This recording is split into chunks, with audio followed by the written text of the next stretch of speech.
to the Keeping It Real show, coming to you from Scottsdale, Arizona. Tonight's hosts are Tim, the Mailman Kimura, and Brad Jr. Alrighty, here we are in Are sunny, you muted? breezy, cool There you go. Scottsdale, Arizona. Just kidding. There you go. There's nothing very cool about where we're at right now, except for the location. Man, this stand seems a little bit low. I've got to like shrink down Your here to do it. face. Hey, everybody, we got a great show tonight. Such a great show that it takes 3 hosts to handle this one guy. Mr. Chuck Letchworth is with us tonight. And we have a guest host because I've got to go make my other living for a little bit here shortly. But we got Mr. Leonard Berryhill in the house joining us tonight. Thank you, Leonard. Hi, Leonard. Glad to be here. Thank you. Get on Leonard that does a mic. great job, great horseman, and couldn't think of a better co-host tonight than Leonard to come on here and help us pick the brain of Chuck Letchworth. So, My turn? everybody, you want me to talk about Patreon? Yep. Okay. You usually don't like to do that, so I figured I'd do that. So all of you that have not gone to Patreon, please go to patreon.com/the Keeping It Real. No, Keeping It. Feel like Patreon.com 30311. /Horse Show Network. It's right there in front of your face, my face, as I'm saying it wrong. Go there and subscribe, please. It's the way that we here at the Keeping It Real show are going to move into the future as we do this show. And I know you won't want to miss great episodes like this, like the one last night with Jason and Jessica Gillum and Shane Gillum. If you haven't watched that one yet, definitely go back and watch that because it was awesome. So with that said, Tim, yes, you can have the microphone. 2 things, right? Yes. Okay, 1. Okay. The Okay. next thing. Okay, Joe Biden. Lakers, okay, yeah. Lakers won That was game 1 one, last night. now Okay. 2 or 3. Congratulations. Now 2. So, Brad Jr., he doesn't like to brag, but he did win the 3-year-old Open Trail Fraternity today, right? I did. Yes, On congrats. If You Say So. Thank you. Congratulations. Congratulations. And then you did have a special new bit you tried today, right? I did. And what was it called? I'm not sure what What's the the magic actual bit? name of it is. We can ask Chuck here in a Chuck, little bit. What was the bit called? I thought you said it was a feather light. It doesn't. No, that's not the name of the bit. Oh. That's a training technique. Oh, that it's a Chuck training uses. technique. Yes. Oh, that's the name of the bit. No, that's what I'm saying. You just mentioned that later in the show, and Chuck will take it from there. Oh. But no, it's a short shank, but the Right. mount, it's similar to another one that I actually show her in. Right. But it's got a little different, the bars are a little bit got it. different. And it's something to get you to lighten up your hands a little bit. Anyway, I warmed her up in it this morning, and anyway, Yeah, we won. great job today, though, right? The 3-year-old, yeah. Great job for I sure. got to beat Tim today.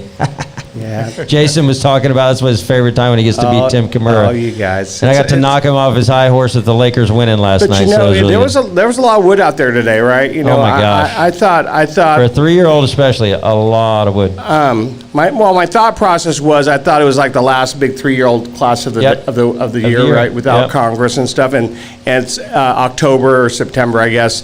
And I felt like I should give you guys one more big shot at it, bet. right? So when my And thought, and we had the NSBA World Champions here.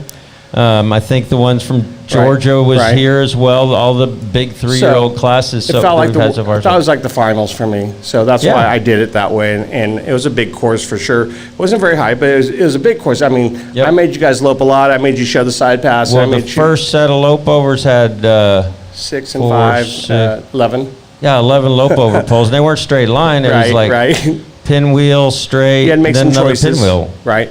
Congratulations for sure. Okay? Thank you, man. And you Appreciate have it. Great people, great owners, great horse Yes, for sure. absolutely. Right? So big props Absolutely. out to go. So that was in the Lakers too. Sorry. Come on, man. Come on, man. Tim, you know what? I'm happy for you. I know, that's exciting. Okay. I didn't watch it though. But don't make me say props to the Lakers. I didn't watch it though. Good for you. Good for Let's you. do this. Let's do this. Let's do this. Can I go?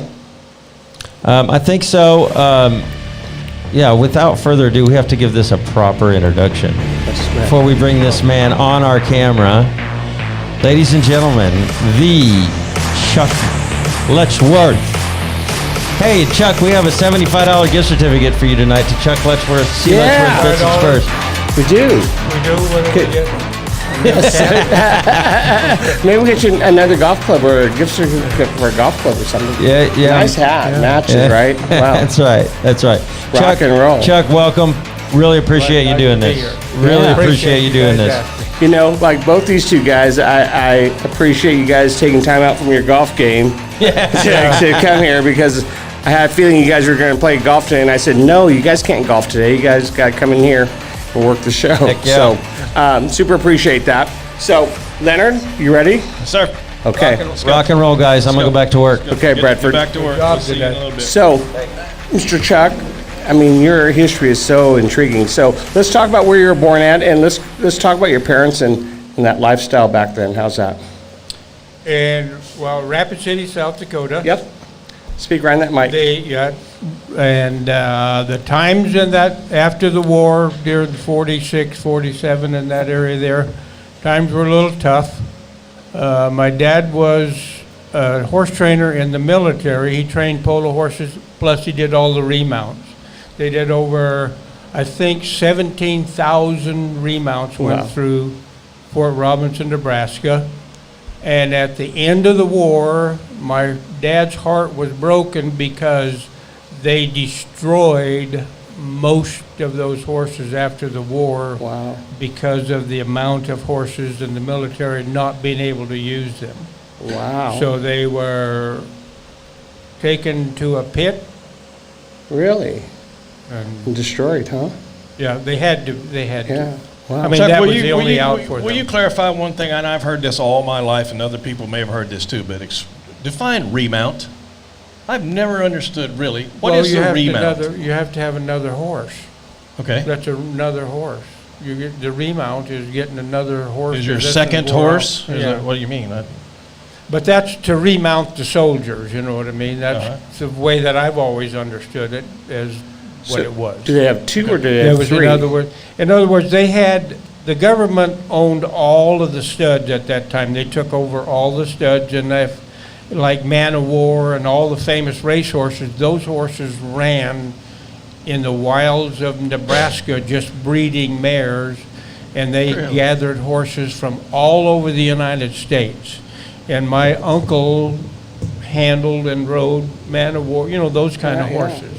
That a lot of people have no idea what happened to them during the war and what horses they were, but there was many great racehorses that never became racehorses because of Intriguing, the right? military got them all. Isn't it? As long as they didn't have white feet or white, you know, any white on them. Wow. But Wow. they just traveled all over the country, and people, a lot of the old-time ranchers became wealthy just the Montana, Idaho, wherever they had the grasslands And then- still that they could raise these horses. And then after the military, your dad went into ranching a little bit? My dad decided to be a horse trainer. Yeah. I think it was in Deadwood, South Dakota.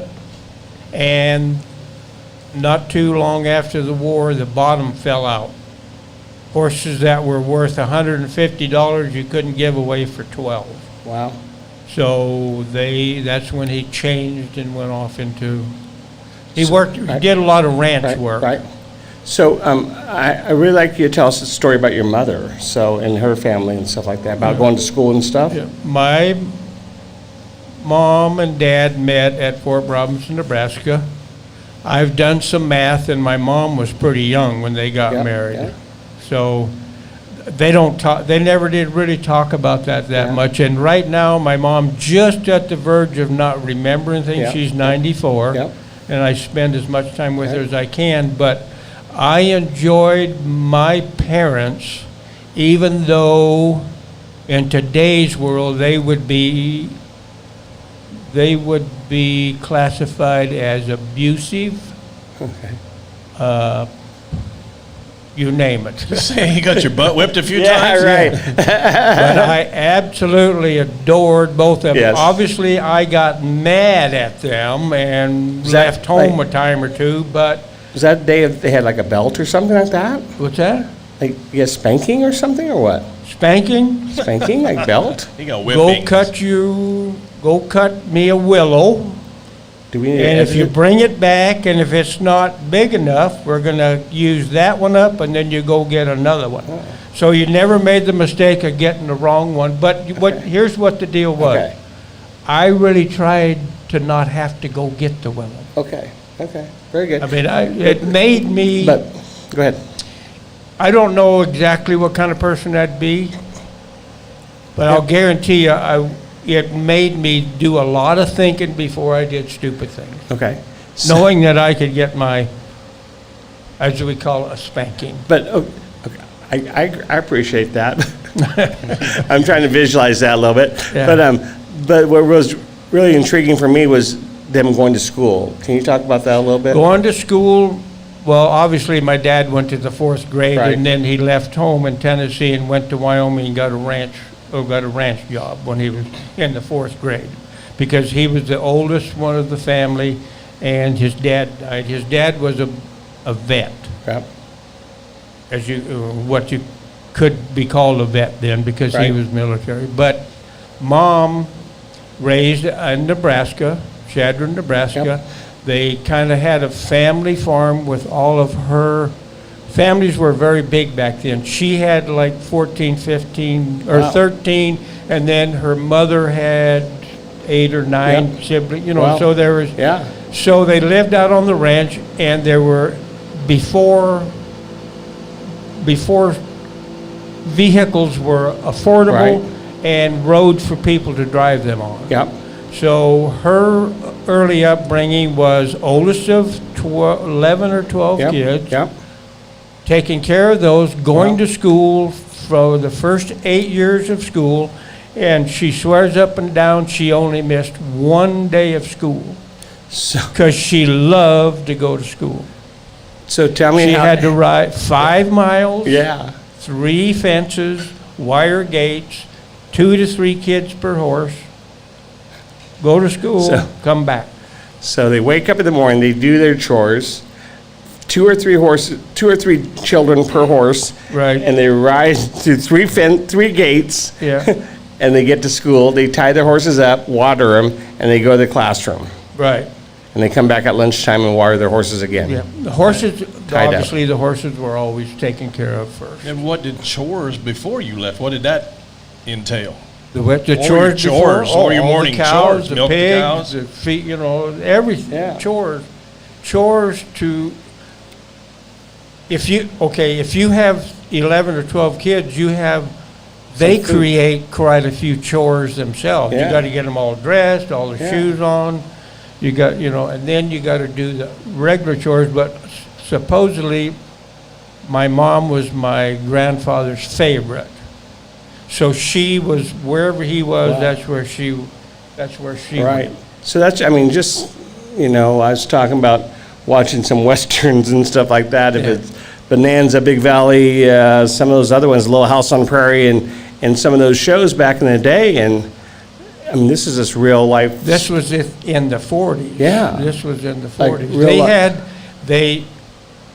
The well would go dry every summer. That's what I'm thinking too, the well thing. Yeah, and so they would have to haul the drinking water.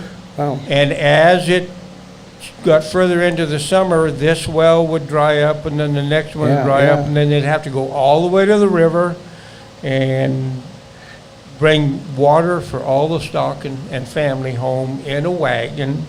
They had to fill Amazing. each barrel with a bucket. You know- It was an all-day trip to do water. How about just like planting and having your horse out there with Yeah. like, Yeah, yeah. crazy. But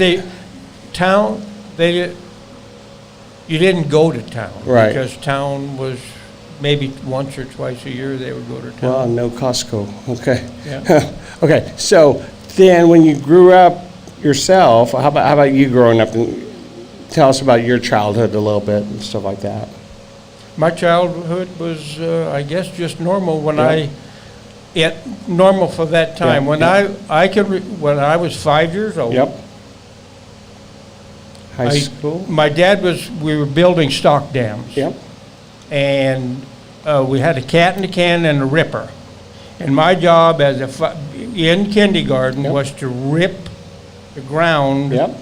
so he could pick it up with a cat and can Yeah. and move it so they could build stock dam.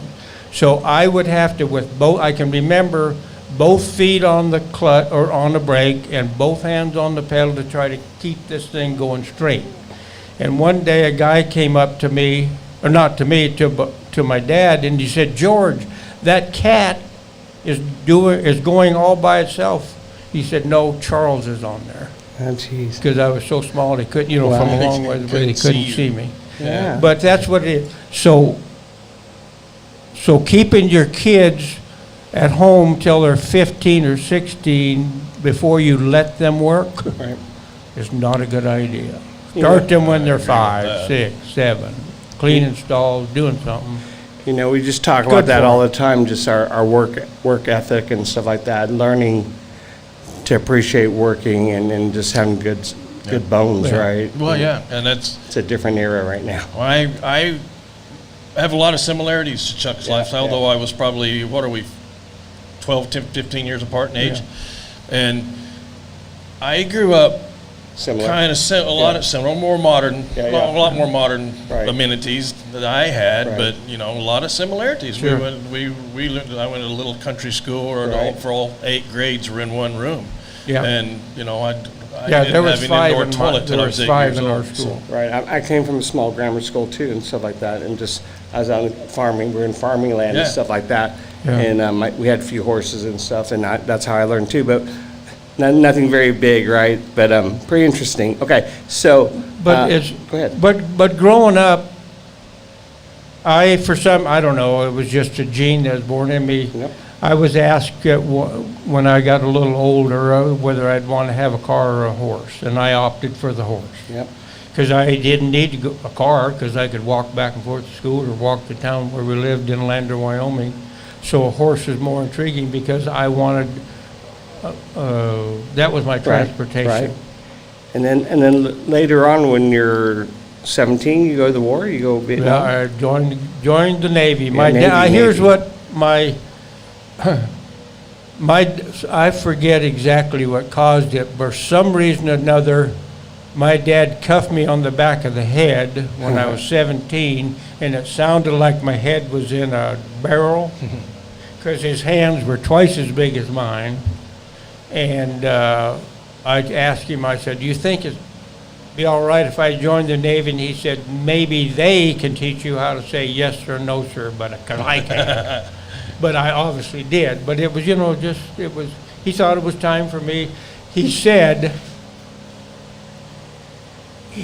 it's probably best that you do go to the Navy because you're getting almost smart enough to sass your mother, and you know what that'll get you. And that's exactly what he said. If I would have sassed my mom, I don't know what would have. Another, it's like another part of the movies, right? Like, Yeah. like not knowing people that go to Vietnam and how that was, right? I mean, there's several movies that are like that, but until you've done that, like you're telling us about Vietnam a little bit, Yeah. and we don't get it. And I always want to tell you, I can take this opportunity, and anytime I know somebody, and I didn't know that about you. Yeah. Many years as I've known you, I didn't realize you were a Vietnam vet. Yeah. And thank It you. was- Thank you for making Yeah. what we do Yeah. for easy sure. to do. I joined the Navy because I wanted to be either a helicopter mechanic Right. or a surveyor. Right. I wanted to do, that seemed to me like something I'd like to do. And when I went in, they give us this test about our hearing. I could tell up and down Doppler, which is this, when sounds hit something and when it bounces back, if you can hear a train coming toward you or is it leaving, you know what I mean? So we had these tests, and they said, we'll give you a grade of a few more dollars Right. if you'll do this. And I thought, I need the cash. So I did that instead of the other. I wish I would have went back. I'd rather have been a, surveyor or Right, something like right. that, because I wanted to be outdoors. But like anything else, keeping it real show is you have to know this part of the story, right? This story, because the next part is going to where you came back from the war and where you go next, and that's where the bit making starts happening now. But until you know that front half of the story, you don't get to this Yeah. next piece. Yep. Right? Well, the bit happening started when I was born because Yeah. we built everything. Right, I mean, my right. dad I mean, He's- that's just the way that it was. If you needed something, you built it, because Right. it was you, that's, And probably your dad taught you a lot of your craft, right? Or just Oh, yeah. your whole family, right? Or just, welding, hammering, forging. that was It's just. like we had a sawmill, and we had to sharpen the big circular saw blades, and if they got a little bit out of warp, they'd start singing and they would cut crooked. So I learned how to do metal work by watching him heat up that big saw blade to make it go straight. But look how young he was He when was, he was you know, doing that. I right? can't imagine. Yeah. that's- Just so I you can't just imagine. see, and then I would watch him, he would heat it up to where the different colors of the metal, the browns, the blues, the yellows, and he would know exactly when to pour water on it, and, This is weird just stuff. to Yeah. straighten out a blade. So those are you just learn little things as you go. So take us when you get back from the war and take us about where you go next. After the war, they had the Dude Ranch, Yes. Wind River Ranch, Yes. DuBois, Wyoming, and we had, I think at one time, we had 109 head of horses. Yep. And you could ride them all, or Yep. we could pack them all. Yep. We had some that we only liked to pack because they were hammerheads, and we had each wrangler, it was usually my brother, my dad, and one more guy, and you could pick out your favorites. You had 3 horses for yourself, and then everybody else, so you had to saddle 40 head in the morning, unsaddle 40 head at night, make sure you paired up. The 300-pound mortician had to ride this horse, and this horse you saved for the pretty blonde girl. You had to make sure. They had a system already, okay. I like So this. you had, and you had to deal with the mothers that had never ridden before, that were scared to death for their kids, but their dad didn't care. He just wanted to go for a ride. So there's a lot of politics went in on just who got what horse. But here you go, this, like, you gotta learn to coach a little bit, right? Yeah. This little horse training, a little coaching, right? Oh yeah, we broke. 'Cause you had to- We had enough mares where we keep a stock. Yeah, but I mean, like, here comes these people from the city coming in to want to ride for the weekend, and so you have to coach them, right? See, there's a lot of different. There's in town, in a lot of big cities, they'll have dude horses Right. you can go ride, Right. but they just go on the trail Yeah. and they just follow the horse ahead. Well, where we were, we followed trails and stuff, but we allowed people to actually go Like, ride, like freelancing. Freelance, Go off free- here, go do there. Oh. If we thought they were good enough. You know, I mean, if they had pretty the enough or capability. good enough? Huh? Pretty enough or good enough? Well, good enough. Okay. Pretty enough sometimes to get you in trouble. Yeah. Okay. And we'd put on a little rodeo. My Oh, brother You had, didn't tell me that. my, I love that. well, just for us kids Yeah. and the young girls Yeah. that were at the Yeah. farm, or at the ranch. So my brother's head and horse was a Morgan, barrel-chested Morgan, and I had a bald-faced quarter horse that I heeled on, but all you had to do was put a flank rack on either one of them and it'd buck your ass off. So we would have a little rodeo there at the place, and then also Cody, Wyoming, Jackson, Wyoming, Thermopolis, Wyoming had a rodeo. So we would hit the rodeos. We'd take the girls to go to the Red Rock Ranch, hit that rodeo. You know, it was just something, that's what everybody did. I mean, I thought everybody grew up the same way. So it's kind of like the older version of Yellowstone, okay? Yeah, I mean, if I just saw the Dude Ranch part of Yellowstone, it's like an old version of it, you know? It's not like the modern day version of it, but like all those dude hands are doing their thing, then they have like a little rodeo, and it's real old school stuff, but Yeah. it's not so city-like, but You didn't ever have to take anybody to the train station, did you? yeah, the train station, You know, right, you didn't- right. So, how about, I'm just curious, like, did you shoot a lot of guns back then? Like, do you guys have a lot of shooting? Shooting? Yeah. Yeah, we could shoot from a long ways away. Yeah. We had a target. Everybody that came had to sign a piece of paper that if they shot something and wounded it, we would Kill it. kill it, because a lot of hunters back in that day, even though it was, we got $700 for a 10-day hunt. What's that mean? That set for $700, you could go out. If you had an elk, you had to draw for an elk tag, get a deer. You could draw for a bear or a moose or whatever. But you could go out on these hunts for 10 days. It was $70 a day they paid to get Yeah.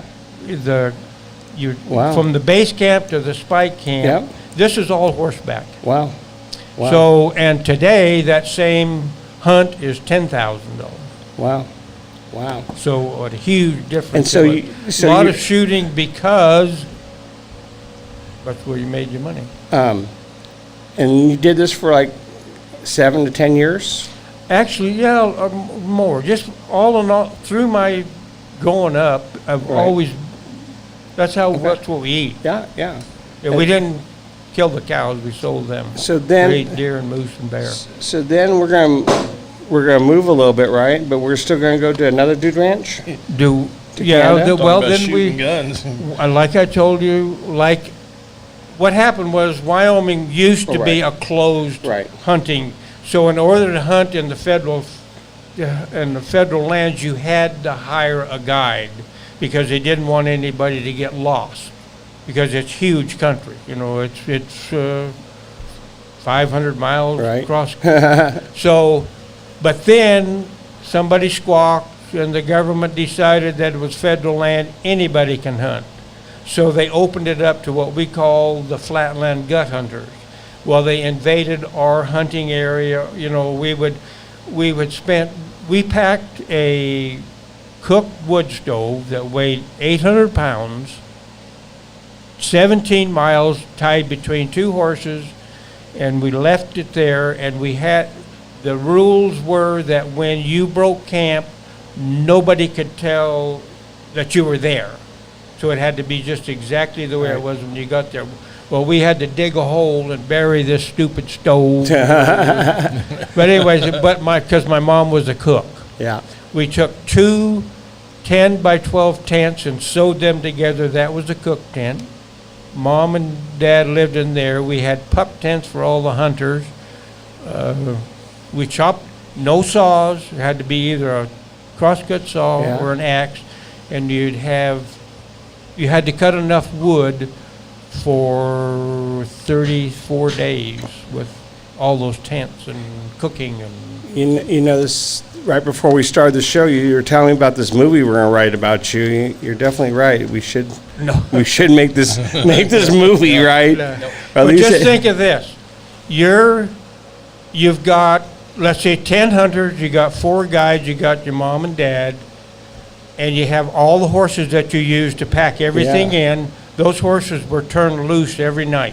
Really. So every morning, I hope mine somebody stays. named Chuck or Chuck, Tom right. had to go gather the horses so that you had 2 hours to get all the horses back in, get Yeah. them saddled, because you wanted the hunters to be out in the area Right. before it got daylight. Wow. So Wow. you had to trust that you could.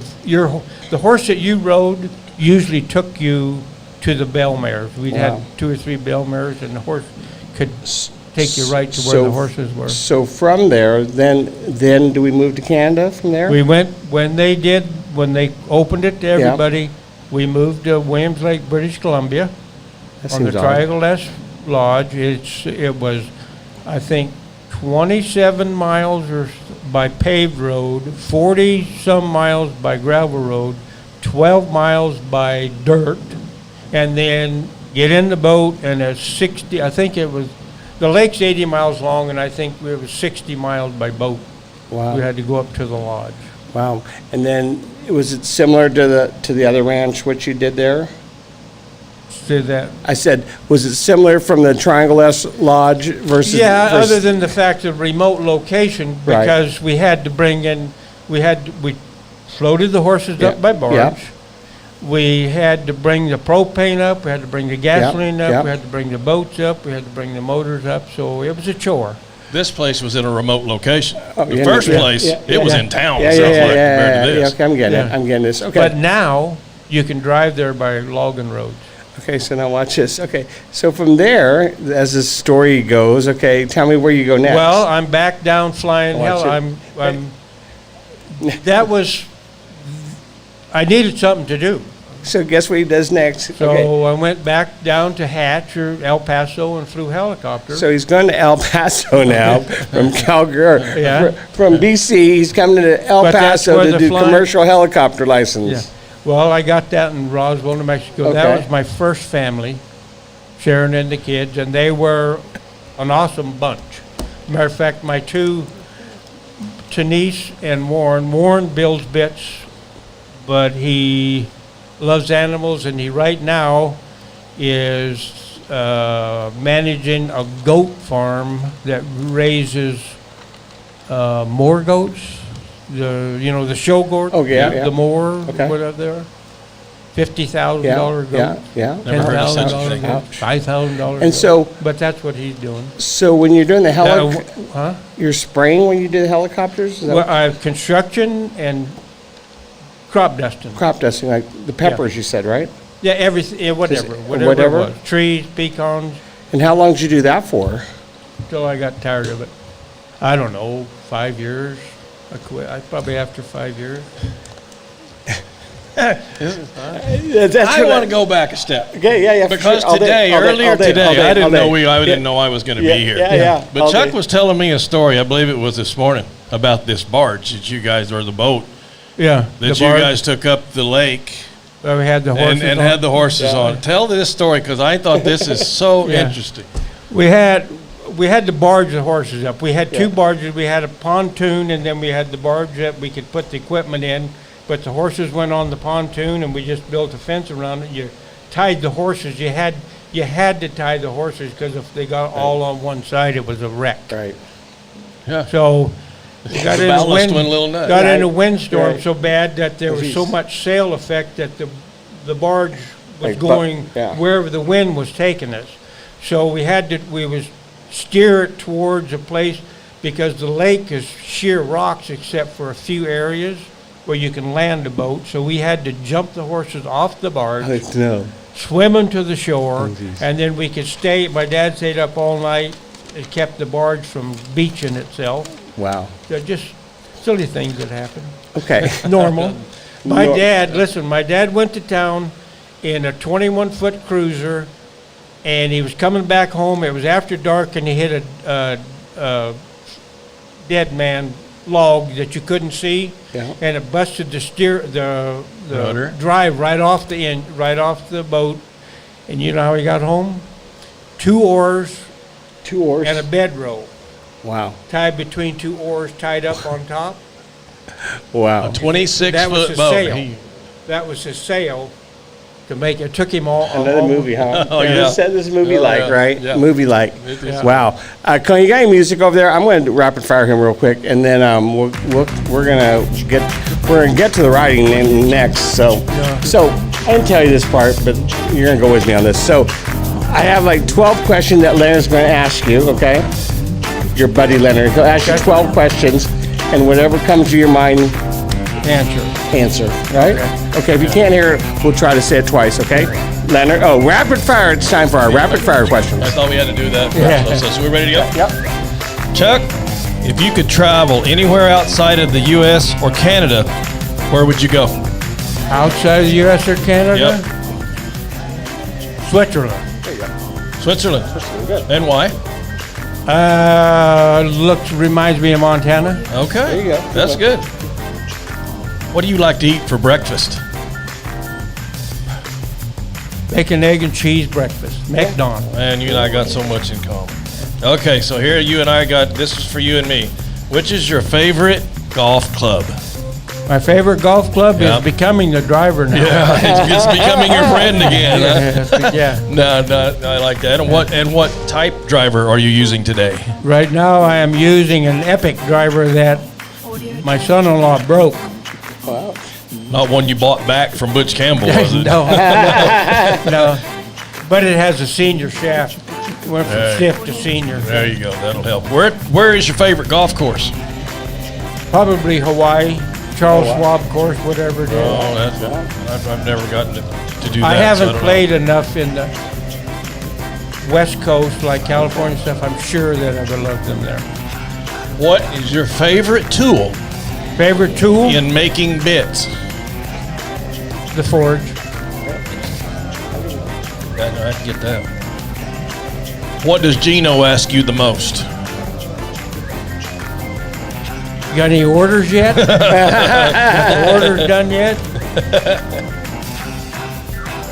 Audio Jungle. How would you describe Jonathan Mueller in a word? Pretty smart hockey puck. Pretty smart hockey And puck. I watched him play hockey, and he can play hockey. Okay. All right, well, that's good. Where do you like to hang out at, besides the golf course or just relaxing? Where do you like to hang? In my shop. That's the best. That's your relaxation. Yeah, That's, yeah. that's your spot. I like that. Name something that's still on your bucket list. Something you haven't done. Still on my bucket list? Yeah. What's on your bucket list? Probably going to Alaska and spending the winter. You're just a man wanting to torture himself to know, death. why- No, just Look at the adventure we're on just right because now. I appreciate what it takes. I'm sure. I'm sure. Name your favorite NFR event to watch. NFR event, Vegas. No. What event? Team What's- roping, team Team roping. roping. Okay, and because you were and always have been quite a lot of team roper. Yeah. Do you have a cap besides the Letchworth Bits and Spurs caps that you like to wear? Yeah. Clark. Audio Clark Bordeaux. Good answer. That's a good answer, man. Name something that Jonna, his daughter, does that makes you smile or shake your head back and forth. Something that Jonna says. Something that Jonna She does. does that makes you smile or makes you shake your head. Probably the love she gives her dog. Okay. Oh, Good yeah. answer. Good How much- answer. probably That how baffles much she likes this dog. Okay.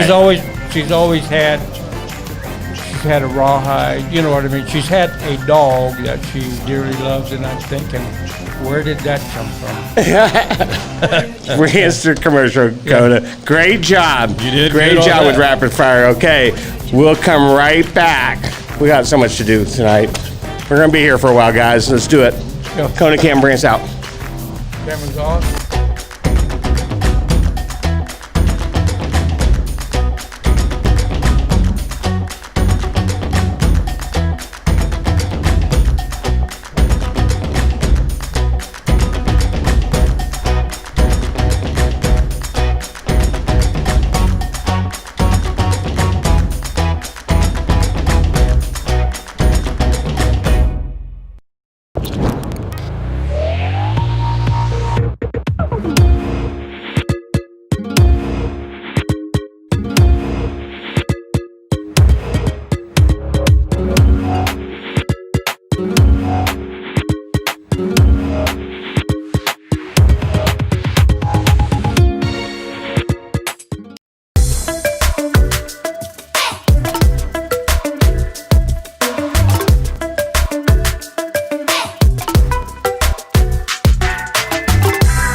If you're looking for a smarter way to ship, look to Unishippers.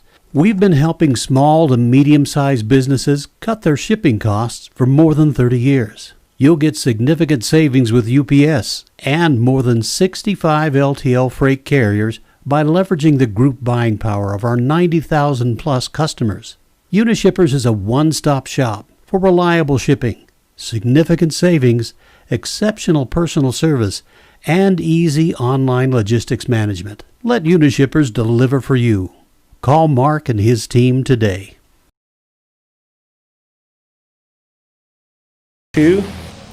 Welcome back to the Laker show. Oh no, they keep it real show. Wow. We got Chuck and Leonard back here, and we will continue this journey here because we have so much to talk about. I'm Michael. Michael C. Damianos is in the house. I'd love to talk a little bit about the horses. We've talked about so much so far, Chuck. So why don't you talk about your helicopters, and you're done with your helicoptering, and you want to start riding some horses in go ahead. When I was flying helicopters, I did a little roping in El Paso, and then I met Jack Kyle and Bob Curtis through my previous family, and I went to a horse show in El Paso and watched them rope, and I thought, geez, that looks like pretty easy to me. Easy? So I started, and that's when I started. I had to get a quarter horse. I had a really good horse, really good heeling horse, but she wasn't papered. Yep. And I probably when I went to work for Pat Dunning is when I really got into the roping part, because she had, R.C. Barham used to work for her, and he left, and then her husband was there for a while, but he was on the bottle too much, so I went to work for her. She had, I think it was like 5 or 7 years of unregistered colts. Okay. Because she had all these horses running with studs with the gates open. So when I went to work there, we had to try to figure out, between Jack and all of the people, who these horses resembled. That's how you figured it out? Pretty much, 'cause they had hardship papers. Yeah. You remember the hardship paper? Yeah, but like Asians, they all look the same sometimes. No. But we had to figure it out. And, wow. And these horses had not been handled by human beings. So I can remember before we started gathering them up, I told the guys that these corrals will not hold these horses. Well, they didn't. We had mares and colts running through fences. We had a mare run into a fence and shoved a 2x4 through her heart. We had babies break their necks, and so the fences were too low, and so we stopped, and she had 13 miles of pipeline. So I went and dug up the whole, that was not being used anymore. It was a 2.5-inch pipe. It was galvanized, it was awful. But I dug it all up, and I built a new set of corrals that were so high the horses didn't think that they could get over it. Yep. And they, would skin them up a little bit, but it took a half a summer to build the corrals. Held them in, though. Huh? Held them in. Yeah. Right. So and then we started gathering those horses and trying to sell them. So then you started riding horses for her, right? And then the events, all Western events, at the time, because she liked to do everything, whatever was available at the time. But her horses, they were pretty wild. Halter? But I wound, Halter? No, she wasn't. She wanted to be a halter horse, but if she got beat, she hated it. Her name was Pat Dunning. She had the Mill Iron Lazy 3 horses. But she'd been out there for a long time, and so I just started roping on horses. So tell me about other players, other people in that era and stuff like that. You were saying, do the other ropers? Yeah, Jack Kyle. There was in the horse show industry. There was Mickey Nelson was big time. What year is this, do you think? Is this in the 85s? 80s? Yeah. Yeah, in the 80s or mid 80s, early When 90s. did Jack, just before Jack moved to Oklahoma City, We had Jack, Leroy Webb, you had Yeah, Mickey, Leroy, yeah.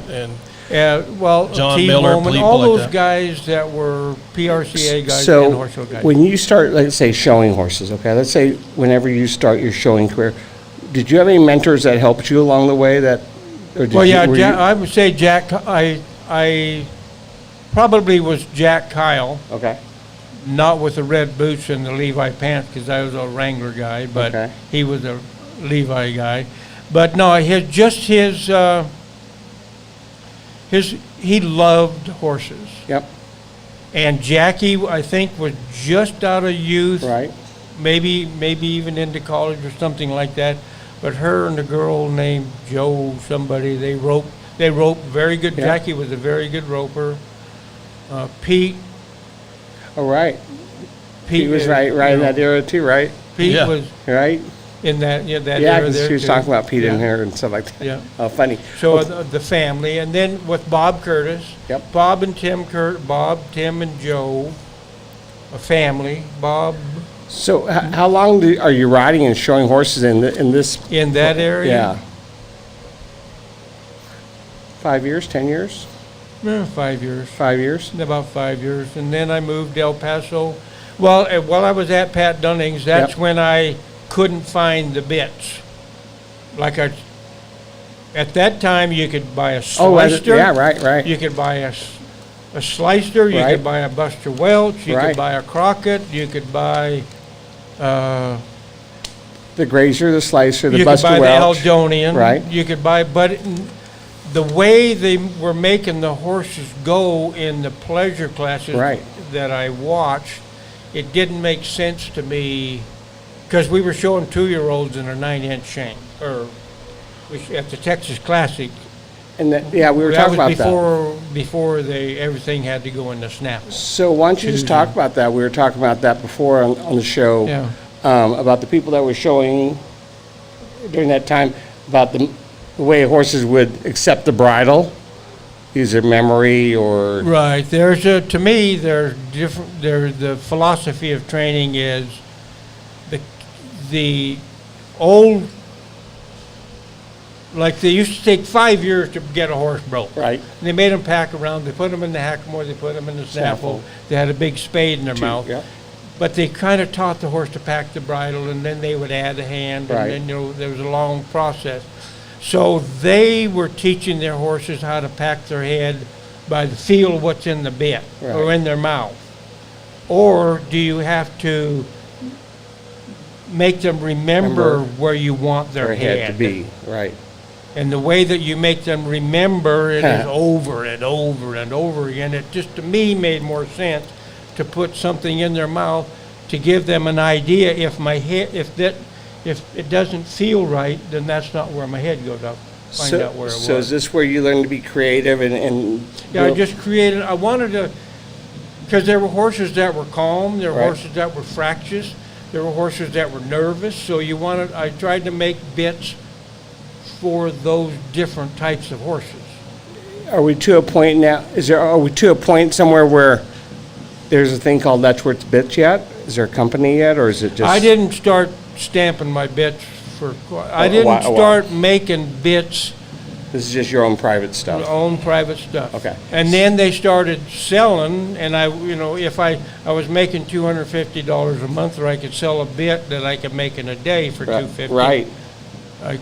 That's kind of how it got started. So can you tell us a story, like make one for Tommy Mannion? Was it Tommy Mannion? Well, Tommy Mannion and John Dean, Right, I used to spend a lot of time at those places Right. because when I showed horses, I took 4 horses in the trailer yep, and I left the ranch and I stayed on the road until they were either qualified or Right. crippled or whatever, you go On get tour. another one. So, and I got somewhat paid by the points that I got.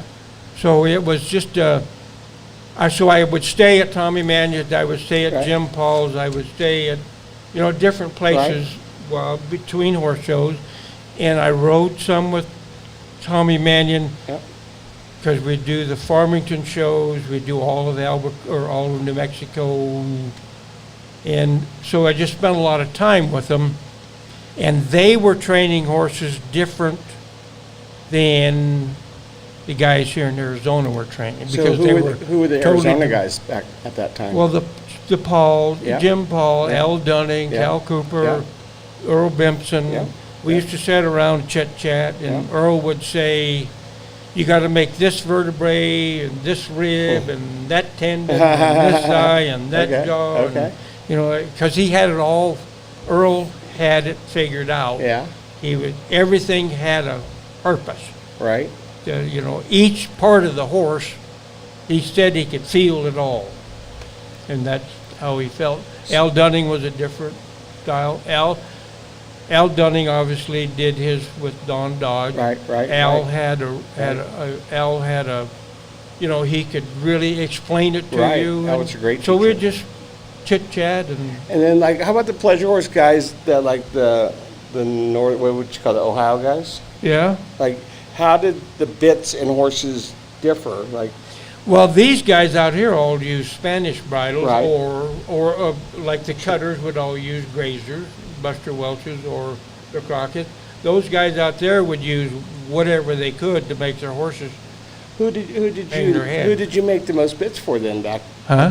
during that time period? Who did you make the most bits for? For those guys in Texas or the guys up north, or Well, it just as it evolved, it just went everywhere. I made the bits for everybody. I Okay. mean, wherever, if I went to, Mickey Nelson come up to me one time, he was riding a big gray roping horse that would run off. right? So I built him a bit. It worked, but the AQHA made it illegal. Yeah, So- you're like, they changed the rules because of you. That's how I- They that's- changed the rules because of you, right? Which is, that's a compliment. But that's- It's yeah, a but that- compliment, okay? Yeah. When they move the line because of you, change the Yeah. line, that's a compliment. Yeah. Right. But they were 9-inch long. I Right. mean, a 9-inch shank, you could only be 8.5, so you had to. Yeah. So- But this horse was a rodeo head north. Okay, So we had to have a little more control in the AQHA stuff. so I'm just gonna go, let's just go to the bits for a second here then. So can you show us one of your bits here and just maybe, let's go back in time. Let's just do 101 real quick. Like, can you talk about one of your bits and for just the public here, maybe just the parts of the bit or just something basic that we can just have something to talk about, like Well, what? I can tell you, everybody starts in a snaffle or hackamore. Yes, We have the correct. hackamore class and we have the snaffle Yes. classes. But you notice that in most of the 2 or 3-year-olds, people don't use the snaffle, Right. they use the hackamore. Right. The reason being is because the switching from the snaffle to a bit is a long, tedious process. Right. So. Under the summers through that. Right, so to make it easier, they just skip that part and go right to the hackamore. Yep. And then they hope that the horse continues on as it becomes a senior horse and will pack a And bridle. hopefully, But so it's a process that they have to go through. Yep. And I'm the type of guy that thinks that the more signal that you can give them with the least hand movement is the best. is that, do I ask you now about the Featherlight Whisper Woe? Well, that's what my logo used to be way back when, because the shanks were 9 inches long, and it was just, I said, well, it's Featherlight, just barely pull on them and whisper, whoa, that's all you need to do. You don't need to do this, Right. because it had a lot of bridles. So let's go, like some people, like they ask us on the show or they ask me in the field about the bit, like the MOT bit. But Why do they, or okay, I'll any- show any- you, any of I'll the show you bits. the MOT and I'll explain to Or any of the why it's bits. this way. This is a small version of Right. the big MOT. Right. Okay, I had a calf horse that would always stop on his front end. No matter what I tried to do, I couldn't get his shoulders in the air.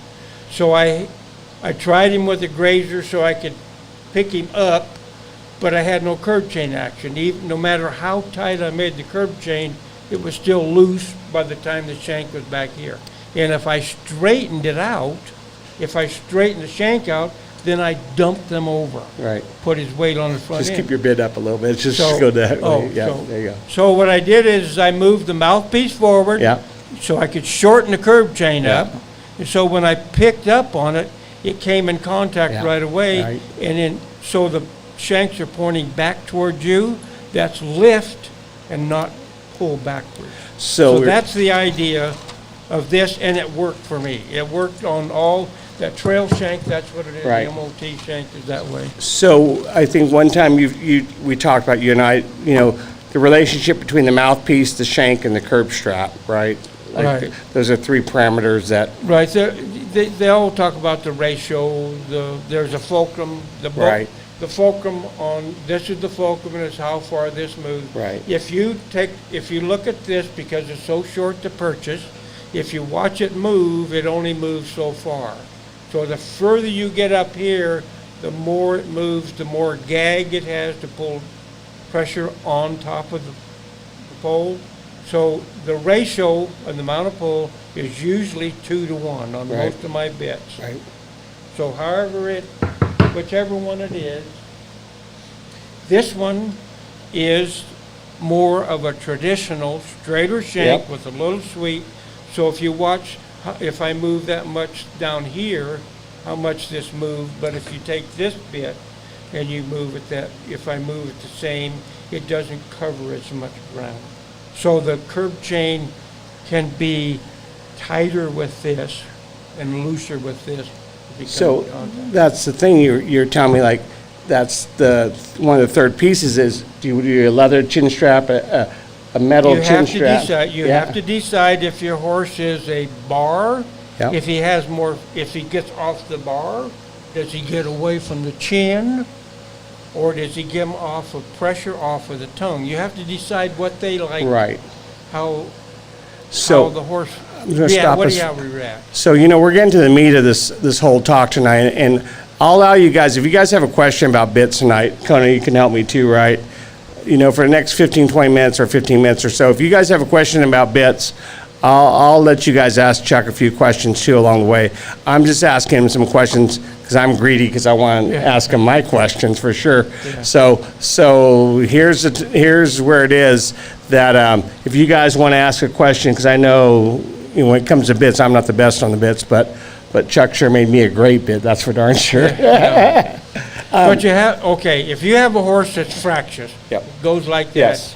the bigger the mouthpiece, usually they'll accept it bigger, more. If you have a horse that's dull, you want it smaller because just think of this, whether you do this or whether you do that. Right.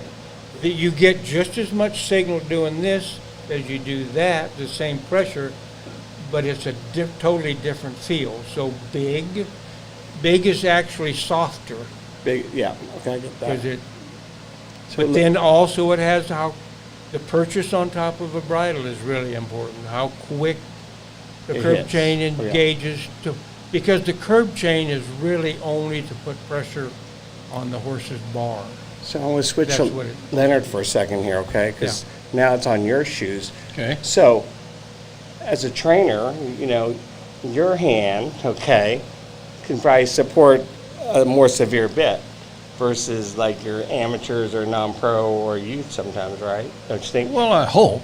I hope so. Well, That's my intention. Right. So, when is it the time that, like, do you have a schooling bit and then that you would show in versus a bit that you might throw your selector or your non-pro in? Yeah. That's a great question, and yeah, I do. We do that a lot. I mean, Let's say Western riding because you're expert at Western riding. well, so- and Chuck and I have had hours. We've sat for hours and talked bits and bridles and things and Well, hands, share. and we Share probably with- talk more about hands and feet than we do metal. Yeah. But at home, well, I try to ride with a bridle that I just want to communicate. I don't want to scare them. I'm not trying to intimidate them. We're talking about at home on a daily basis. I'm trying to just communicate. So I have whatever it takes to do that. As we're moving closer to show days, stuff like that. Now I may move up on the bridle on the, I may get a bridle that and I'm getting old, so my arms are my shoulders and neck are getting a little worn out, and I want to just be able to just give I want to be able to get a lot of reaction. He said earlier, a lot of reaction with a little pull, and our youths and amateurs generally don't have that feel. Right. I think we lost him. I'm off. Yeah. I'm declining. Hang on. Is that me? Are we all muted? I feel like my mic's Can off. you hear me? Okay. I can't. Oh, hear our you speaker's off. Our speaker's off. okay, so Okay. we're okay So then. we're okay. So we're Just okay. my speaker's off. But Okay. so you're okay. I lost my train of thought. I've got a varying degree Right. with my horses, both in their degree of training and Right. how far along they are, and who's going to be riding it behind me. There's definitely degrees. Where is that point of severity? I mean, like, Here's the thing. There's never been a bit made that's severe. It's the person that's using it. yeah. So My philosophy is you can ride a horse in a plowshare if you have the right hand Right. and the right mind. Right. Because I'm going to tell you something that a lot of people are going to think I'm absolutely nuts. I think the worst bridle that's used on any horse is the snaffle. right. I will We agree. we talked about that a little bit. I think that people don't know when to stop using the snaffle, and I watch Right. day in and day out and I go to a lot of horse shows. I don't say much. I try to explain to people when they ask Right. me, because once a snaffle is to like take a baby and grab him by the hand to lead him around till he can walk. Right. And when they do that, and then when the horse knows what he has to do, he has an idea Left what or you right. want him to do, and then you want him to speed up. Right. If you keep the snaffle in his mouth, it's not gonna click to him that this means go faster. It means, ooh, that hurts. Well, I think everybody that's ever trained a horse is guilty of injuring a horse's mouth with a snaffle. Yeah. I am. I've told people, I said, I've screwed up a whole bunch of horses twisted wire. by using Right.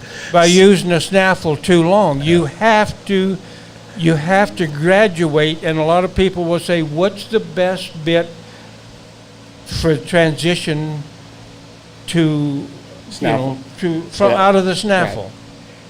I think You have one. you want to stay. I think you want to stay You don't have that as one there. close to the horse's mouth as you was when you had a snaffle, snaffle. So right. when you moved your hand, and so this, I would say That this mouth. bit here, with this shank, but not Not loose left. like this, Right. I think it would be better if it had a steely here. Right, so right, it right, would right. get more, You had a shank on that more of the snaffle feel.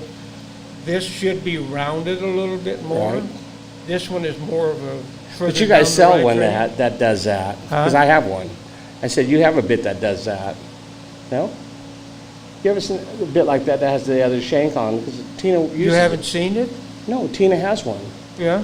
Yeah. Oh, okay. No, well, yeah, I give you, yeah. Yeah, I have one of those But that, bits. but it, but all you have to think about with the horses, if I'm doing this with a snaffle, and I want him to do the same thing without having to retrain him. Right. See, think of this. I got him snaffled, I got him doing what I want to do, now I'm gonna put a solid shank or a solid mouthpiece with swivel shanks.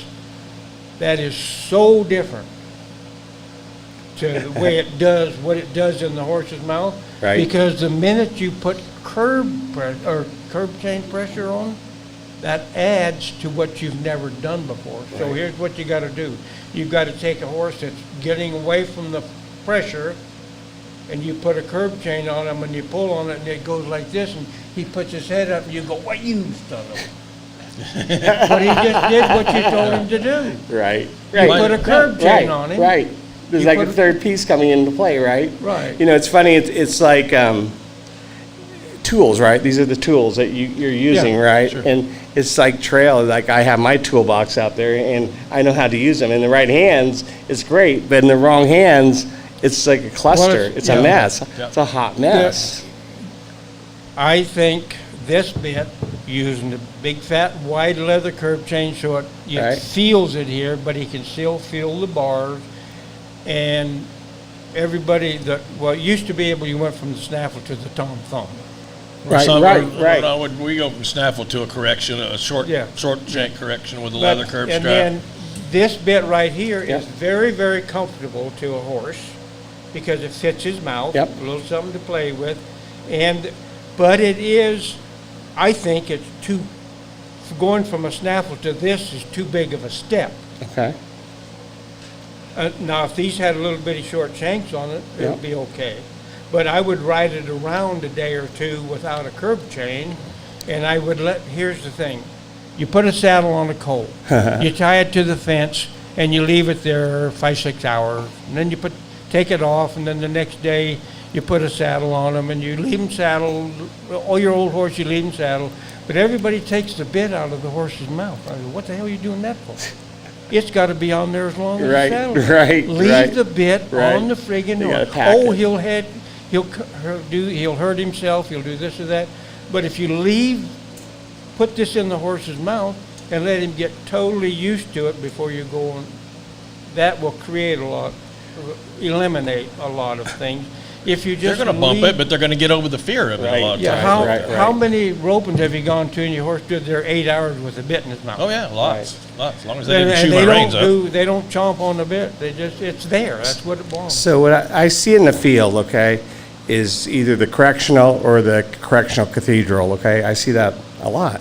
Yeah, I mean, there's nothing the in matter my, with in my them. arena, They're- okay? Yeah, So but- tell me what that does and what you're just What as a the dummy. correctional does, What the to me- correctional does, and then a correctional with the cathedral in it, like, Well, to me, the correctional is a good bridle because it's comfortable, and I think it's a really good bridle if you're going to use it like a snaffle. okay, But if you're going to do it and use it like it's a correctional and you're going to correct a problem, I think that it's not a good bridle Right, because not a good choice. it hits here, it hits on here, and it hits in the bar. So that means the horse must go straight up yeah. or straight down Okay. because there's too many pressure points. So You know, like, one of the I- biggest problems that I have, Chuck and I have discussed this a lot, and we've discussed how to get by. We haven't found this out yet, but one of the biggest things that I see, I've had the problem. I'm a self-taught failure because we'll take a shanked bridle and pull it off to the side. oh yeah, I see that. And all the absolutely, you're destroying. You know, Yeah, you're seems backwards. You're pushing. Yeah, it's backwards. You're Seems pushing. backwards. You're pushing the purchase of that bridle into the cheeks, right Yeah, against yeah. their teeth, and you're not. You're defeating your Unproductive. purpose. And we you know, he and I've discussed this for hours. How are we going to fix this problem? We haven't come up with it yet, but a short purchase helps. Yeah. And I like the correctional because it molds more. It breaks in 3 places, and it It's molds great more if to the if mouth. the horse will pack the correctional, Yeah. it's a great mouthpiece. Correctional and it will draw pack rings? It will pack it if you leave it in their mouth long enough. I'm not a big fan on draw reins myself. I don't. right, right. Seldom I'm not- use them, but I don't. I'm not. I love a German martingale Yep, on a young, just still in the curious. snaffle. A Yep. German martingale is okay, but I don't do, it works for a lot of people, Yep. but it doesn't, to me, here's the thing, if I do this, I want the horse to be able to feel it. If Yep. I've been doing this all day, Yep. he ain't gonna feel it. You know, But I mean, there's nothing the matter with the way they- everyone has their way of doing Right. things, and if it works for them, yeah, great. Sure, if it I'm works, just it's fine. curious I of don't your have a problem opinion with it. here, right? You know, Yeah. I'm curious how it works with bits. I'm worried about tools, right? Everyone can Yeah. use the tool a different way. If it works for them, game on. If it doesn't, I'm wondering why maybe it shouldn't work, or maybe In his pile there, he has two or three of my favorite shanks of all time, and I think everybody at this horse show has at least 1 or Right. 6 Letchworth bits. There's probably 15 in my stalls right now, but two of my favorite bridles there are his. And again, grab those. I am not belittling anyone who uses a lot of draw reins and things like that, but yeah, this I've got 3 of these with different mouthpieces, Right. but my my feel, my way. I pull up. Yeah. You see me riding, I'm up here. And these bridles, when they work like this, and you use your feet, you come up here and you squeeze your feet and you lift your hands, your horse rounds up, which is what I want. That's what I want to feel. And I can take these bridles like this it's got just enough purchase. It's not going to scare them. Right. And get what I'm trying to feel. Right. And Chuck and I, he's the greatest in the world Right. to sit and visit with about Right. this. Well, that's the thing, right? That, you know, Now, he's, if you're trying to just get a horse to pay attention, that's what I think draw reins are for. If I want to go around the rail and I don't want him looking, if I'm going to lock here. Yep. But I would rather lock my elbows. I think if I'm riding a horse and if I want a horse to keep his head in front of him, if I put my elbows like this, I think he's going to keep his head that way. But if I got my arms out here like this, that head's going to go wherever. About twice a year I use draw reins and just to Sure. set my Yeah, horses, right. just to get some muscle memory. But if you think of this- and I have friends who use them watch- all the time, and they've won a lot more than I have. No, I don't. It's it's fine. If It's you all good. go out tomorrow and you watch a lot of riders, Right. and they'll all got their elbows out here, they got them up here. Right. But you see very few, and if you think about all the really, really good English riders, right. their elbows are right here. And that to me, the horse can feel, and you put him between your legs. You know, again, about the show, I'm just so honored to be with these two guys tonight because I'm the trail guy and I'm just sitting here. But it's like talking to two guys against the fence, right? And I know you two talk to each other a lot, Yeah. right? And that's what we're doing tonight. You know, some of the history and stuff. And now, right at this moment, I feel like we're on the fence. And we're just kind of talking, right? Yeah. Talking about bridles, talking about people, talking about what we see, Right. and what we're thinking, right? And we're sharing with the public, and that's what they need to hear, right? They- See, and I have to build bits for everybody the way that they ride, the Right. way that I see. right. I only would use, if I was in the training business, I'd probably have 10 bits hanging on the wall. Just the 10 you like, right? Because right. of the way that I Right. ride. And the problem was when I was riding, Curtis can tell you this, that nobody could ride my horses because I didn't do anything, Right. if that makes sense. I just rode my point and my shoot. horses and asked them to do what they were doing, and so You know, I think bits have evolved, you know. I'll go back to my friend Michael who collects bits too. I mean, back in the day when I showed cow horses, we were talking about the Spanish bits and we were talking about Greg Darnell's bits. And, well, tell them why this is like this. no, you tell him. Well, because the reason I loosened it up, Right. because all my favorite bits when I first started were always old Spanish Right. bridles, and they all were loose, Right. but And- they weren't swivel. Oh, I get it. Okay. Now, the swivels that come completely around, okay. you can slide through the horse's mouth. Okay. This only, and it To a allows the limit. horse just a little time Just to a hair. relax Right. before Right. everything Okay, I get comes it. tight. And then I'll ask you again about the copper. Maybe you can talk about the copper, like if it's just for decoration or no, The copper is for the rider. it's for the rider. Okay. Yeah, but like a piece of jewelry. Okay. Because sweet steel makes them slobber. So I need to catch, there's a couple pieces that I'm missing here a little bit. So tell me, I got to kind of go to like you and Gretchen and maybe a little bit of that and just like how you guys met. I'm curious how you guys met in Ohio, Tommy Mannion? Gretchen Mathis. Oh, Gretchen. Sorry. How we met? Yeah. That's part of the, that's part of the story. Okay. That's part I of the was story. at the Congress. Yeah, Selling bits, and yeah, but I was living in Paulin, New York Yep. at the time because I sold my business. yeah. And Okay. I was engraving there, but I was selling bits in the booth. Mike Berg, Yeah, Ray Mayhew, Yeah. all of us kind of together in that area there, and that's where we met. And if I still can't remember as Where you many got- times as I've been there. What is the little breakfast place that's in the Waffle House? oh, Waffle House. That was our one of first my date. favorites. Okay, you went to. So my favorite place First to day eat is the at Waffle 4 House? o'clock in the morning is the Waffle House. Mine's Applebee's, but yours is the Waffle House. Okay, Yeah. way to go. But isn't it? No? I mean, Okay. that's my favorite place to Yeah. eat. Everybody's, you've eaten there, obviously. Yeah, yeah, for sure. several times. But they're not as good as they used to be, because you used to go in there and the waitress could yell out your order. Scattered, or- smothered, and covered. But now they can't gotta say be that more anymore. polite, and they can't yell because of the And then, coronavirus, and then it's how? all changed. And then how old That were was you our guys first when you had day. your children? Huh? How old are your children? How old are my children? 20. Give him a minute. 9, 28, 24, And so 40. the reason I asked you It that is doesn't, huh? that's when you picked up golf, though. Yeah, well, I started golfing when Cole was born. Yeah. Because we lived close to The golf course? a driving range, and I only golfed because it was so hard. I could watch. I would go by there, and the people hitting balls all over, and I said, "Can't be that hard."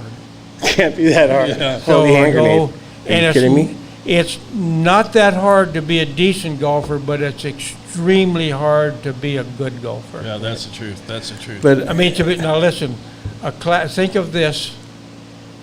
There's only 300 or 400 really good golfers in the what? How many play golf? Millions. Yeah, millions. So there's really only maybe It's very few. 1,000 really good golfers. But under isn't that something we all ask you all the time if you've played golf? Like when we see you, I think we always ask you. I always ask you. Yeah, yeah. You always ask me if Have you I'm played any golfing. golf? Have you Well, golfed? I'd love to play golf. I mean, I'd this is rather. probably the first horse show we've been to together. We haven't played golf Yeah. together. Yeah. We were going to today, but you Yeah. messed that up. But Yeah. that's No, I apologize. that's okay. I apologize We got for other that. days. Yeah. And then, We played a- like, tell me, like, you like watching John ride and stuff like that, or is that I go to the horse shows. Yeah. how's that feel? To watch your ride. Yeah, you watch your practice, or is it just I know. If you're going to the horse show, if you're not going to win, why are you going? yeah? She's pretty good. But that's. I mean, right? that's right, kind of right. that. I mean, I like to Hi- win. She hi- likes to win Yeah, more than I yeah. like to win. I got a question. Yeah. And you mentioned Mayhew a moment ago. Yep. And so, but I've never heard you say who influenced you in, or did anyone influence you in your styling of bits? Did you have a mentor in bit making? Did you go Well, just learn Bob from Curtis. someone? Bob Curtis made bits, but he made the kind that Jack Kyle liked. Okay. But why I changed to my style and whatnot, it's just what It just worked. evolved out of your own. Yeah, just evolved out of my own style. Like the engraving, I've got an airplane ticket. I flew to Albuquerque, New Mexico. I went to Mike Berg's. I watched him for a couple hours. I went to Rio Grande. I bought the equipment, went home and started engraving. That's interesting because of all the bit makers and all the trade shows with bits and everything, you're very unique. You're Well, obviously quite unique. Right, for sure. Don Baskin, do you guys know him? He's Yeah. a farrier. He used to make a few. He made the Billy Allen for Billy Yeah. Allen. I mean, they were in that. Right, book. right. But I think we were in Colorado, Greeley. No, where Really? were we at? We was at the T-Cross Ranch in Colorado up by Pueblo, and I was showing a stud, and I asked him. I was making bits at the time, and I asked him if he would make a mouthpiece for me. So he got a tire iron, just the one lug, Yep. the single, and he hammered out the mouthpiece until that horse held it in his mouth. He just kept doing it until it fit. He kept bending it around, heating it up, bending it up, cooling off, until the horse kept it in his mouth. And I Wow. said, ooh, that's pretty cool. Do you have a favorite bit that you ever made? Like, a favorite style, or is there one like, man, I don't know. I really like the Big Bar US. I mean, Yeah. I like it because I think it's the most, versatile bit? yeah, because it just, by changing the shanks, I think if you take the Big Bar US and put it in this, Yep. it's as close to a snaffle, or if you put it in 8.5, but it fits So, okay. the right amount of signal. There's enough room for the tongue, and they can feel it move around in the mouth. That's what a lot of people don't realize. The tongue can feel a lot of stuff. So that's why Livingston really liked Yep. the tongue pressure. I got one last question, then Yeah. we'll finish this up tonight. as a person looking for a bit for their horse, okay, Yeah. out there, what are the things that they should look, I mean, it's a good investment to buy a bit, so what are the things that they should look for if they don't have a trainer? Right. What are the things, characteristics that you would say, okay, I need a bit for my horse, like, what should they be concerned with? Does that make sense? It really boils down to whether or not the horse likes it. And so Right. you have to try. You can't guess Yeah, at what a horse will like. yeah, You have to try a lot of bits. And I showed Tough as Gold in 7 events. I had 7 different bridles. right, I believe that. So, but it took me a lot of bridles to go through to see what he liked the best. Right. So, and also might change in a month or two. But you just have to have a narrow palatal, shallow, wide bars, Yep. shallow mouth, long mouth, big head, all of those things. You know what makes my bits work Yeah. better than most of Right. them? It's pretty simple. They're wide enough to where they release when you turn loose of them. And when you pull on them, they don't rub on the headstall or whatever. And that's what I was I hear wondering too. a lot of people say, how come your bits are so wide? So they don't hang up on. I've actually seen people turn loose of the rein and the And bits it doesn't come back down. it didn't come back down. Right. So it's just, sometimes it looks a little silly, but you have to have, a horse knows he's doing right if you release the pressure. Right. It is so simple. If I told you that, I don't care, if somebody said, I got this horse, I can't make him put his head down. I'll guarantee you, in 15 minutes, I can have his head hanging on the ground just by pulling and releasing. Right. Pulling and releasing. And they'll say, well, he's pushing the bit out of my hand. No, he's not.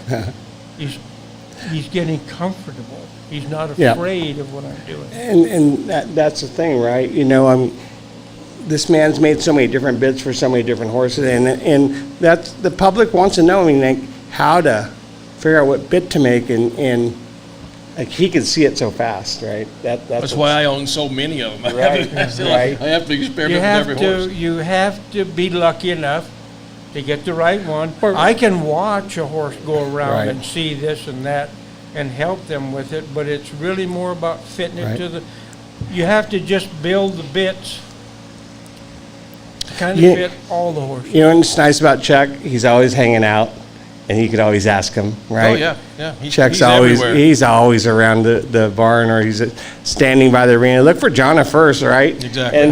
And then if he's around the back gate somewhere, I would just stop and ask him what he thinks. You know, I mean, I ask him about that all the time. Jonathan, I know you're watching. You got off the airplane and stuff like that, and you were a question night on my rapid fire, so you probably need to go back and watch. So I used you as one of my questions tonight. Just FYI. Jonathan already left from here? He's Yeah, already home? he landed. Yeah, he landed. He's Probably watching wearing right a coat by now. Yeah, welcome to That's Pennsylvania. So, anyways, you have any questions? Pretty good. I've about You asked guys, everything I have. you guys will be back in the golf course before you know it. Well, hopefully in Okay, a couple come of on, bring days. home. Chuck, I wish, go ahead. here's what I would. Yeah, love it. Here's, my dream would be able to go and take somebody that's never, ever been on a horse or Yeah. felt what it's like to be on a horse, and take that person and a new horse, Yep. because it's kind of like golf. Yeah. Because it's something that they've never done before, and because you have no idea what the horse is going to be like, you have no idea what the person is going to be like, but to figure out what you could do to get those two to be a finished product, it'd be a chore. What, Yeah, it's a chore. But first of all, you have to get over the fear, the horse has to get over the fear, the rider has to get over the fear. What's a 101 a bit? Like, if you were just going to put a soft bit just to ride in, that's pretty, and like, maybe for like ranch. How about like a ranch bit? Like, if you want to. Just something like a good bridle is like a classic. Just a riding bit, yeah. Yeah. Right there, that Right. one. I know exactly. That That's one. what I'm thinking too, That right? one, that's probably Yeah. the most versatile bit sitting Yeah, at the table right. right there. About anybody And should be able what to do you- whatever they what want would to. you call with that bit? It's just a square mouth piece, 7/16 square with a roller in it. Yeah. And That the you- roller doesn't really. About anybody could ride with that, Right. and from a top professional to an amateur could ride that bit, because it's going to have a lot of. You can adjust it as I could adjust the curb strap Right. and tension Right. to make it less, and or make it where it's got. Like some places, people just don't know where to start, right? If I can take this bit Yep. and I can take this mouthpiece and make it into, with just this mouthpiece and changing the shanks and changing the purchase and changing the contour Yep. of the bit, you can make 30, 40 bits out Right, of this mouthpiece right. just by changing the shanks and stuff. But this mouthpiece hits all the important parts Right. in a horse's mouth. Wow. Wow. It's not the pallet never come into play unless you have a 6-foot spade. Okay. That was so cool tonight. Well, I so appreciate Brad Jewett, you so missed out. You better go back and watch this one. So Chuck, I so thank you for coming in. Leonard, thank you so much for it. Thanks for helping having me. us. This is Yeah, fun. appreciate it I've again. always Okay, enjoyed yeah. this. I would Thank love you. Mr. Chuck, thank you so much. hope You we guys, covered thanks for tuning in tonight. We'll be wrapping it up. Come back Monday, Kona Cam, thank you again. Appreciate your help. Don't forget the Lakers play tomorrow night, and we'll be back for Don't watch the Lakers. the Lake Show tomorrow night. So we'll have another special Lakers show. I know. Sorry about that. Thanks for tuning in, guys. We'll be back on Monday, I think. Okay. Congratulations, Brad Jewett. And we're back. Thank you.